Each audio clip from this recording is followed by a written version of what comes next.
ರಾಜ್ಯ ಬಿಜೆಪಿಯಲ್ಲಿ ಲಿಂಗಾಯತ ಲಡಾಯಿ.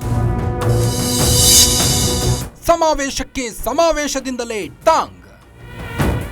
ಯಾರು ಬೇಕಾಬಿಟ್ಟಿ ಮಾತನಾಡಬಾರದು, ಬಾಯಿ ಮುಚ್ಕೊಂಡಿರಬೇಕು ಅಂತ ಬಿಜೆಪಿ ನಾಯಕರಿಗೆ ಹೈಕಮಾಂಡ್ ವಾರ್ನಿಂಗ್ ಮಾಡಿತ್ತು. ಆದರೂ ಕೂಡ ವಿಜೇಂದ್ರ ವಿರುದ್ಧ ಯತ್ನಾಳ್ ಬೇಕಾಬಿಟ್ಟಿ ಮಾತನಾಡಿಕೊಂಡು ಪಟ್ಟದಿಂದ ಕೆಳಗಿಳಿಸುತ್ತೇನೆ ಎಂದು ರಾಜ್ಯ ತಿರುಗಾಡ್ತಾ ಇದ್ದಾರೆ. ಹೈಕಮಾಂಡ್ ಕಡೆಯಿಂದಲೇ ಆದೇಶ ಕೊಡಿಸ್ತೀನಿ ಅನ್ಕೊಂಡಿದ್ರು, ಆದರೆ ಅದು ಆಗ್ಲಿಲ್ಲ. ಅದರಿಂದ ಈಗ ಲಿಂಗಾಯತ ಅಸ್ತ್ರ ಪ್ರಯೋಗಿಸಲು ಮುಂದಾಗಿದ್ದಾರೆ. ರಾಜ್ಯ ಬಿಜೆಪಿಯಲ್ಲಿ ಬಣ ಬಡಿದಾಟ ಇದೇ ಮೊದಲೇನಲ್ಲ.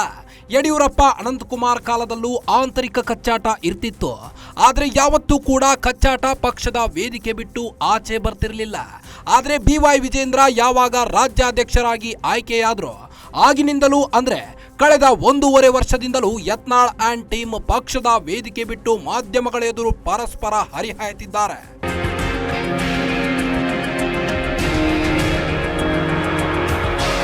ಕಮಲಪಾಳ್ಯದಲ್ಲಿ ಇದೀಗ ಯತ್ನಾಳ್ ಹಾಗೂ ವಿಜೇಂದ್ರ ನಡುವೆ ನಾನಾ ನೀನಾ ಎಂಬ ಕದನ ಶುರುವಾಗಿದೆ. ಬಿಜೆಪಿಯ 2 ಬಣಗಳು ಲಿಂಗಾಯತ ಸಮಾವೇಶ ಮಾಡಲು ಸಿದ್ಧತೆ ನಡೆಸುತ್ತಿದ್ದಾರೆ.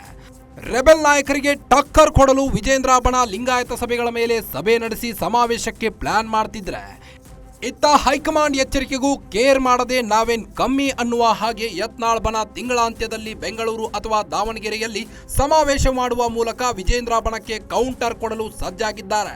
ಒಟ್ನಲ್ಲಿ 2 ಬಣಗಳು ಸಮಾವೇಶ ಮಾಡುವುದರ ಮೂಲಕ ಕೌಂಟರ್ ಕೊಡಲು ತಯಾರಿ ಮಾಡ್ತಿದ್ರೆ, ಇತ್ತ ನಾಳೆ ಖಾಸಗಿ ಕಾರ್ಯಕ್ರಮದ ನಿಮಿತ್ತ ರಾಜ್ಯಕ್ಕೆ ಕೇಂದ್ರ ಗೃಹ ಸಚಿವ ಅಮಿತ್ ಶಾ ಆಗಮಿಸುತ್ತಿದ್ದಾರೆ. ಈ 2 ಬಣದ ಸಮಾವೇಶಕ್ಕೆ ಅಮಿತ್ ಶಾ ಬ್ರೇಕ್ ಹಾಕ್ತಾರ, 2 ಬಣಕ್ಕೂ ಒಂದು ಅಂತ್ಯ ಹಾಡ್ತಾರ, ಕಾದು ನೋಡಬೇಕಾಗಿದೆ.